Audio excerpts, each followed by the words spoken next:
俗话说得好，技多不压身。这哥们当人的时候是个好莱坞武打明星，西部片演多了，也练就了非常了得的枪法。等到核子战争来临，他没有避难所可以藏身，骑着马狂奔，竟意外变异。200年后，成为废土世界令人闻风丧胆的赏金猎人，以1敌100，百发百中，还随意糟蹋食物。附近想拿反赏金猎人奖金的小卡拉米完全不是对手。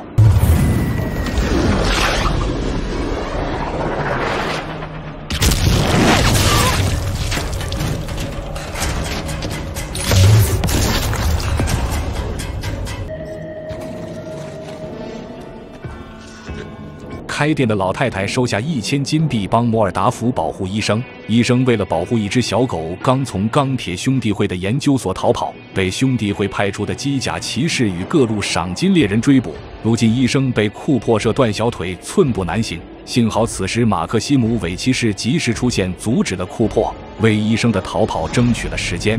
骑士新手完全不惧这个死僵尸。而库珀变异100年更不怕这个机甲战士，两人有来有往，血槽其后，谁也无法将对方一击必杀。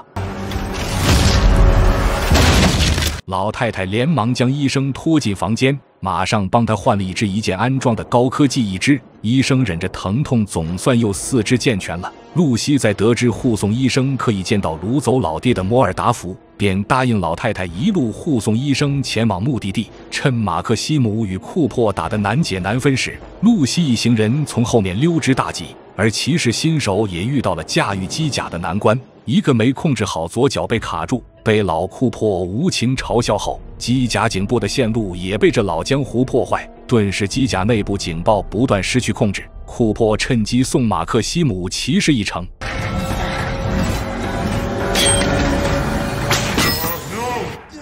第一次走出地下避难所的露西看着从天划过的机甲，只觉得有趣。库珀见医生等人已经溜走，便找到刚被自己击中的医生的爱犬，给他打了治疗针救活，利用犬的嗅觉一路追踪医生。没想到医生行到一半路程就交代了后事，他早已服下了氯化氢去意一诀，而且他对露西的情况了如指掌。露西完全不知道他的来路，为了让露西见到父亲，他愿意借自己项上的一部分给露西带走，因为他深知自己行动不便，很快会被库珀追上。医生咽气后，露西便遵照他的遗嘱开动电锯行动了起来。而不久后，库珀来到这里，看着没头没脑的医生，陷入了沉思。不过既然露西带走了医生的一部分，那么医生的狗依然可以找到露西，